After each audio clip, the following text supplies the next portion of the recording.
Hello people! Cravings for the day. Halang-halang na manok. DNE Cravings! Like and subscribe! Welcome and welcome back to our channel. At ayun na nga mga cravings, nandito na naman ng lola nyo nakatambay lang at habang maulan ang paligid. So ayan, ang aga-aga umuulan na nga. It's raining, mga cravings. Basa na ang buong paligid at nag-iisip nga tayo ng maiuulam at naisip ko nga ang Visayan dish na halang-halang na manok. So ayan, ang may nagdaan nga nagtitinda dito ng mga ulam, may tindang manok. Pinabili ko nga si Jowa ng half kilo at yun ay 90 pesos. Ito na nga siya, tinagtad ko na. Tawag doon, hinati-hati ko na siya ng maliliit. Napanood ko yun sa recipe sa YouTube. So ayan, gagayahin lang natin. At hindi pa namin natitikman yung halang-halang na manok. Kaya ito gagawin ko nga, mga cravings. So ayan, nagtagay na nga ako ng toyo. Haluin na natin yan. Meron siyang soy sauce. Ima-marinate natin ang manok. Ang hiwa ng manok, mga cravings, ay maliliit lang. Kasi ganun yung nasa recipe na napanood ko. Pero pwede din naman yung pag-ginisa mo sa kamulalagyan ng toyo, pero parang masarap yung marinate. So ito yung gagawin natin version yung nakamarinate yung manok. So naglagay din ako ng vinegar. Nilalagyan pala siya ng vinegar. Na-intriga na ako kung ano magiging lasa nito, mga cravings, kasi nga may toyo at saka may suka. Para siyang adobo, pero ang sabi nila lasa daw itong tinola. So tatry nga natin ngayon. Pagkatapos nga ng lagyan ng suka, lagyan din natin ng pamintang durog. Tapos haluin lang uli. Tapos hahayaan lang natin yan. Isaset aside natin lang siya for 10 minutes. Habang piniprepare natin ang ating iba pang mga ingredients tulad ng sayote. Ayan, yung sayote na yan, mga cravings, maugat na. Parang any moment tutubo na siya. Ayan, puro ugat. So, tatanggalan yung buto. Syempre, hindi naman kakainin yun. Tapos hahatiin na natin at babalatan. Tignan nyo yung balat niya, maugat na, mga cravings. Kung maririnig nyo lang yung pagbabalat na yan, lumalanggotok na yung mga balat niya. Matigas na siya, matigas yung balat. Pero yung loob naman niya, malambot pa. So, babalatan lang natin na ganyan. Ayun lang naman ang steps na ganyan. Hindi ko na inanuhan, wala naman kasing peeler. So, malalaki na tuloy yung natanggal na balat. So, yan yun na mga cravings. Sabihin nyo ng lola nyo. Tapos, ganito lang gagawin natin hiwa. Sa tinola kasi, di ba, makakapal.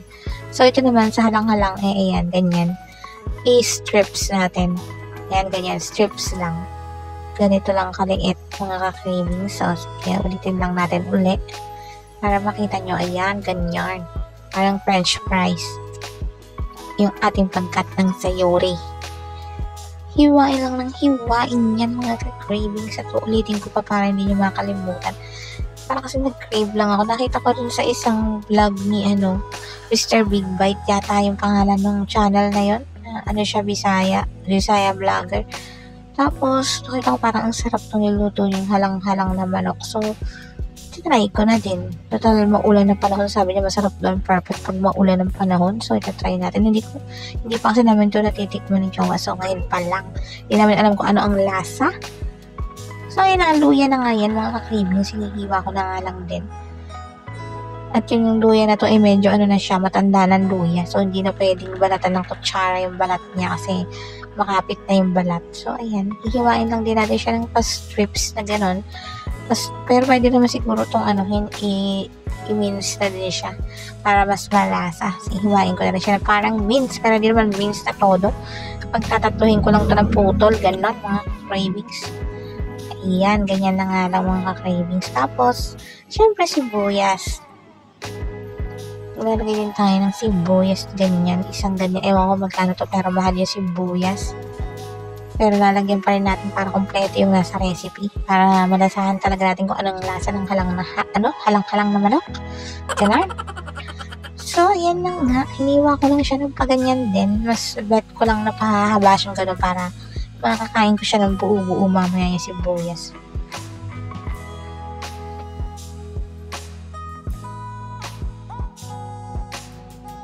ayan, pagyari nga yan, ilalagay natin siya sa platong kinikilo. Tapos meron ako dito tatlong sili na green. So, ayan, hiwain natin. Hindi ko to alam kung ito maanghang pa o ano, pero kasi sa recipe kailangan may siling green. So, ayan, lalagyan natin yan ng siling green. Ihiwain na natin ng paganyan. Kasi di ba yung tinola, meron naman talagang siling panigang. So, ito, lalagyan din natin ng siling green. Tapos, meron siyang bell pepper. Ayan nga, interesting dito sa recipe na to. Merong bell pepper, kaya na-intriga ko ano magiging lasa nito. So, ayan, yung isang bell pepper na maliit lang. Parang hindi na nga to bell pepper. So, parang baby lang ng bell pepper. Ganon. Yung inabili ni Jowa sa tindahan. Kasi nga, hindi kami makapunta sa bayan dahil nga umuulan. Mababasa kami. Kaya wala naman kaming kapote. So, ayan na nga. Yan ang inabili ni Jowa. Na available dito sa tindahan ng pinagtitinda kasi dito ng tingi-tingi na gulay. Ganon. So, pag yan ng bell pepper, sili. Kailangan nga ng sili. Maanghang. So, ito siling anong tawag dito? Labuyo siguro. Siling labuyo. Tapos, ayan, 4 nga lang nilagay ko kasi baka hindi na kayanin ni Jowa yung anghang. Nagreklamo siya. So, tama na yung 4. Pero supposedly, dapat to madaming sili dahil nga, spicy chicken soup, ang halang-halang na manok. Tapos, lagay na ako ng mantika. Tapos, ayan, mainit na nilagay ko ng sibuyas, bawang at luya. Sabay-sabay na yan. Hindi ko lang nga mailagay na sabay-sabay kasi nga ihawak ko ang camera. So, ayan na nga. Halu-haluin lang natin na yan. Yung marinig kayo mga tumatahol. Si Amber lang yun, mga ka-cravings. At ginagawa niya lang ang kanyang trabaho. Kaya siya nagtatahol-tahol, gano'n. Ayan na nga. Halu-haluin lang. Gigisahin lang natin yan, mga ka-cravings. At maggisa-gisa na lang tayo. Nagigisa ang lol niya nang ma-realize ko na malapit na naman palang matapos ang September. Mag-October na, mga ka-cravings. Ang bilis ng araw. Kaya rin na October, November na. Ako, kung gusto na naman ng mga horror. At susunod natin gagawin ay magkukwentuhan tayo ng horror habang nagluluto. Ganun. Kasi ito, maglalagay na tayo ng bell pepper. Tapos nilagay ko na din yung siling labuyo. So, ayan. Hahaluin na natin siya. Isasama na natin siya sa gisa. O, di ganyan. Hahaluin lang natin hanggang masangkot siya. Pag namang gulo sa akin. Basta yung brown na yung mga ilalagay na din yung manok. At ayun na nga yung manok na binarinate natin, ilalagay na natin dyan, sasangkot siya natin dyan. Parang lang din yun sa tinola. Ganun lang din yung pamamaraan, ganyan. Kaya lang kaibahan ito, may toyo. Parang adobong tinola, ganun yung niya, yung nangyari. Tapos, ayan. Tapos habang niluluto ito, ay may dumating tayong bisita. So, good luck kay, Jowa. Kung magmumukbang siya mamaya. Dahil mahihain si Jowa. Gusto niya lang pag magmukbang siya, tawag dito, isa niya lang, solo mukbang, ganun. So, ayan. Halu-haluin lang natin na ganyan, mga ka-cravings. Sangkotsahin lang natin, katulad lang din nung ginawa ko sa adobo. Ayan, walang siyang mag-brown sa mga edges, yung laman ng manok. Pero ito maliliit yung hiwa kasi yun daw yung halang-halang na manok. Kailangan maliliit yung chop. So, pakukuluan lang natin siyang ganyan hanggang ma-reduce na yung liquid. O, ayan, lalagyan na natin siya ng seasoning. So, alam niyo ba seasoning na nilalagay? Magic Sarap. Hindi naman yan to sponsor. Tapos, ayun nga, nilagyan na natin yung pinagbabadan niya na toyo at suka. Tapos, ayan, kukuluin lang natin siya dyan. Hanggang ma-reduce na nga ang sauce na yan. Hanggang masipsip na ng manok. Lalagyan na natin ng tubig. Kasi yung tubig na yan yung pinakasabaw niya, mga ka-cravings. Ayan, ganyan nga. Yung sabaw na ito, hindi kasing dami ng sabaw ng tinola. Yung saktong lumubog lang yung manok, okay na yon. Hindi kailangang palutangin ng todo. So, ayan. Lalagyan na natin yung siling green. Pagka ganyan na siya kaunti yung sabaw. Lalagyan natin yung siling green na yan. Tapos, ilalagay na din natin ang sayote. Diba? Advance. Ayan, nalagay na yung sayote. Tapos, hahaluin nyo lang din yan. Nalagay nyo yung sayote. Ganun lang din naman yun. Para maluto naman. Kasi mahahaluin niya. Mahihilaw yung ibabaw. So, halo lang. Yun ang purpose ng paghahalo sa niluluto. Para maluluto lahat evenly.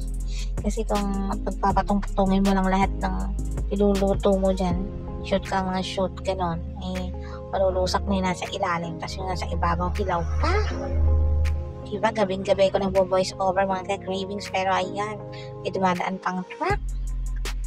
Minsan, pangarap ko din video ng paglulutong may ASMR pero hindi ko magawa kasi lagi mo yung background noise. So ayan, naglagay na din ako ng dahon ng laurel kasi lalagyan daw nun. So nilagay ko din.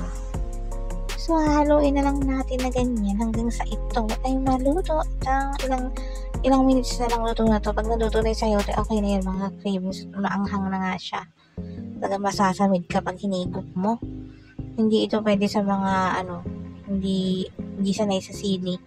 Sa mga anghang na foods, hindi ito pwede sa mga ganon, yung mga konti lang tolerance sa anghang. At ito na nga, ready na mga cravings at hindi na makakapagmukbang si Jowa dahil bisita kami ngayon dito sa work. At nung natikman nga namin siya mga cravings ay masarap. Mas masarap pa nga siya kaysa sa tinola actually. Kaya i-try nyo na din. Salamat sa panonood. Hanggang sa susunod.